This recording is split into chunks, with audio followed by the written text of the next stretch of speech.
आज मकर संक्रांत, एकमेकांचं तोंड गोड करण्याचा दिवस. तिळगुळ घ्या आणि गोड गोड बोला असं सांगण्याचा. कुठून आली असावी अशी ही प्रथा?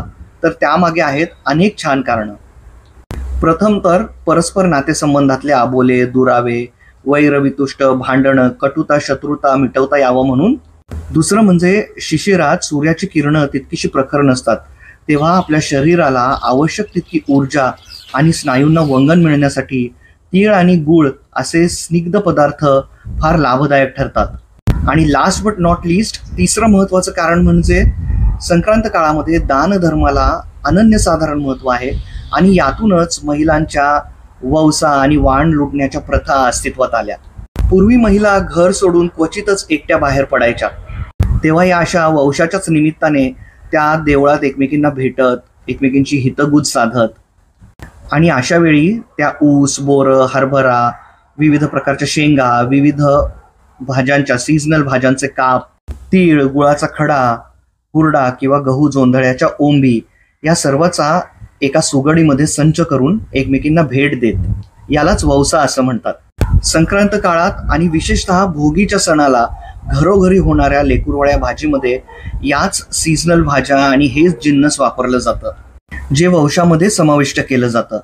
हिवाळ्याच्या दिवसामध्ये या सीझनल भाज्या शरीराला उत्तम पोषण प्रदान करतात आणि सीझनल असल्यामुळे त्या अधिक स्वादिष्ट तर असतातच. तसं तर नेहमीच आपण फक्त सीझनल भाज्या आणि फळं खाल्ली पाहिजेत. उतू नका, मातू नका, घेतला वसा टाकू नका असं म्हणतो ना आपण प्रत्येक व्रतात. तर ही सुगड म्हणजे सुद्धा त्या वशाचंच साकारलेलं मूर्तिमंत प्रतीक आहे. माता शाकंभरीने पृथ्वीला 200 वर्ष चालू असलेल्या महादुष्काळातून मुक्तता दिली. तिच्या 1000 नेत्राच्या कृपादृष्टीतून तिने धरतीवर फळं, फुलं, भाज्यांची निर्मिती केली आणि धरणीला हरित केलं. ही देवी केवळ भाज्यांचाच आहार घेते आणि तिची आभूषणे सुद्धा अंगावरली भाज्यांचीच असतात. मकर संक्रांतीला पूजली जाणारी मातीची सुगड म्हणजे माता शाकंभरीचंच स्वरूप आणि त्यामध्ये भरल्या जाणाऱ्या विविध भाज्या त्या म्हणजे तिला अर्पण केलेला आहार आणि आभूषण. माता शाकंभरी म्हणजेच पार्वती, तेव्हा आपल्या मैत्रिणींना पार्वतीचे, शाकंभरीचे स्वरूप समजून त्यांना हा वौसा ओटीमध्ये द्यावा. एकमेकींना वौसा लुटून आपल्या घरी सुद्धा कायम फळभाज्यांची भरभराट राहावी अशी प्रार्थना शाकंभरी मातेकडे करावी. नेहमी घरातच राबणाऱ्या महिलांना सुद्धा सूर्यकिरण अंगावर पडणं तितकंच आवश्यक आहे, तेव्हा या संक्रांतीच्या निमित्ताने सुगड पूजन करण्यासाठी सकाळीच देवळात जाण्याचं प्रयोजन असतं, जेणेकरून सूर्यकिरण त्यांच्या वाट्यालाही येतील.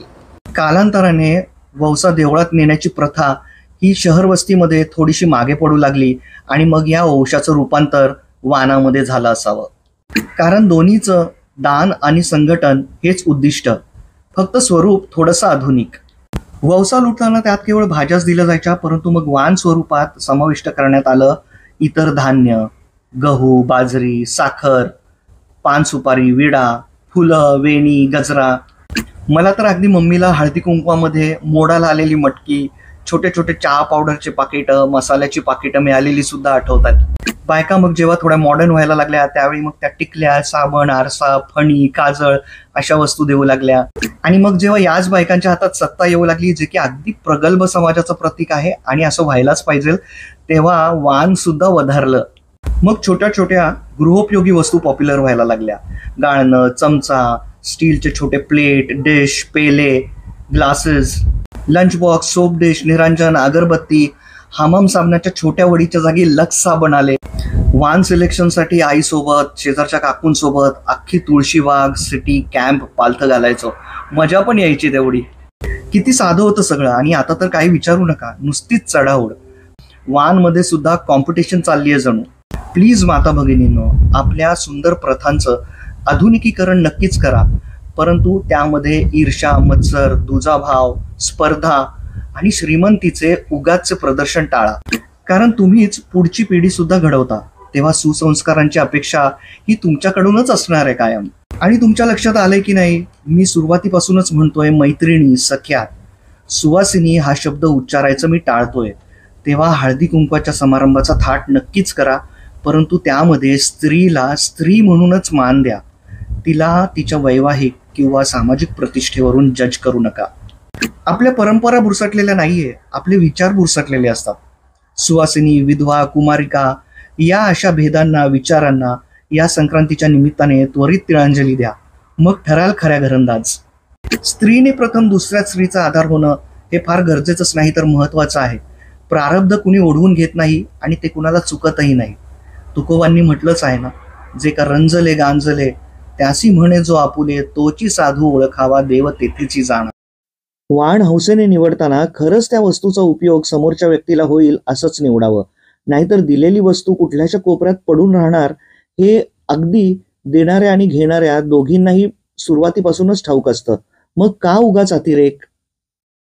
हल्ली सगळ्यांकडेच सगळंच असतं, कुणाला कसलंही अप्रूप राहिलेलं नाहीये. तेव्हा उगाच गर्दीत हरवण्यापेक्षा युटर्न घेणं सुद्धा फायद्याचंच ठरू शकतं.